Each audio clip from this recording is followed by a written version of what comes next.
मित्रांनो, व्हिडिओच्या थंबनेलवरून तुम्हाला समजणे असेल की व्हिडिओ कशाचा आहे. अर्थातच आता असणाऱ्या ट्रेंडिंग विषयाचा म्हणजे एअरक्राफ्ट 295. एअरक्राफ्ट 295 ह्याने इंटरनेटवर सध्या धुमाकूळ घातलेला आहे. जेवढी हाईप आता सध्या चालू परिस्थितीत या एअरक्राफ्टची आहे तेवढी खरंच आहे का? काय आहे या एअरक्राफ्टचा इतिहास, भूगोल हे जाणून घेण्यासाठी आपला व्हिडिओ पूर्णपणे बघा.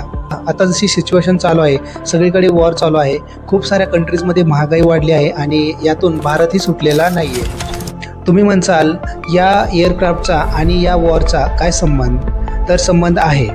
भारत आजही जगातील सर्वात जास्त शस्त्रे इम्पोर्ट करणाऱ्या देशापैकी एक देश आहे.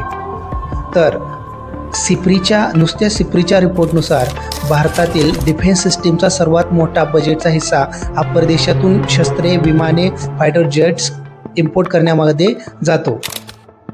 त्यामुळे अब्जावधी रुपये हे परदेशात जातात. या C-295मुळे काय परिणाम होईल याचा प्रश्न तुम्हाला पडला असेल. यामुळे भारताची आयात कशी कमी होईल हे 3 सोप्या मुद्द्यामध्ये तुम्हाला मी सांगतो. तर सर्वात पहिला मुद्दा म्हणजे आधीच्या काळात आपण पूर्ण विमाने बाहेरून विकत घ्यायचो आणि जे विकत विमाने घेतले आहेत त्या विमानांचे पार्टसुद्धा आपण बाहेरून विकत घ्यायचो, जसं की अमेरिकेकडून C-17. दुसरा सर्वात महत्त्वाचा मुद्दा म्हणजे आपण जी विमानं बाहेरून परदेशातून आयात करत होतो तर त्या विमानाचे पार्टसुद्धा आपल्याला परदेशातून विकत घ्यावे लागत होते. त्यामुळे आपले खूप मोठे चलन हे परदेशात जात होते. परंतु आता ह्या C-295मुळे यासाठी जी लागणारी पार्ट्स आहेत ते भारतातच खूप छोट्या मोठ्या कंपन्या बनवणार आहेत. त्यामुळे जे परदेशात जाणारे चलन होते ते पूर्णपणे वाचेल. सोबतच त्यासाठी लागणारे जॉब्ससुद्धा भारतामध्ये उपलब्ध होतील.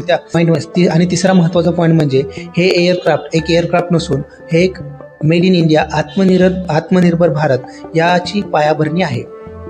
मित्रांनो, सोप्या भाषेत सांगायचं तर C-295मुळे आपण फक्त एक विमान बनवत नाही आहे तर त्या पाठीमागे आपण रोजगार निर्मिती, छोट्या मोठ्या उद्योगांना चालना देत आहेत. एकंदरीत भारताचा आत्मनिर्भर बनण्याकडे एक मोठी भरारी घेत आहे.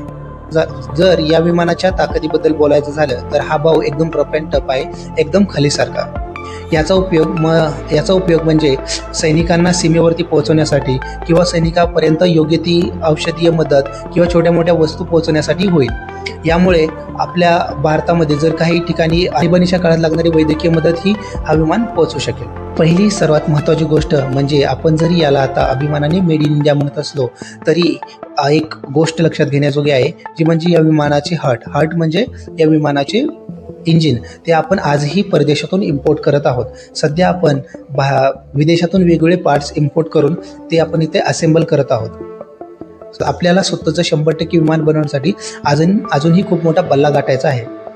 आणि दुसरं म्हणजे हे विमान काही एकदम बाहुबली नाही आहे, तर हे एक मीडियम क्षमतेचं विमान आहे जे जास्तीत जास्त 5 ते 10 टन एवढा वजन उचलू शकेल.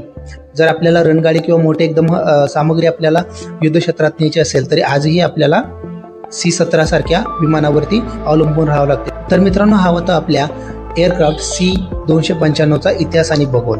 तुम्हाला याबद्दल काय वाटतं हे तुम्ही नक्कीच कमेंट बॉक्समध्ये कळवा. तर चला भेटूया नवीन व्हिडिओमध्ये. आजच्यासाठी जय हिंद, जय महाराष्ट्र.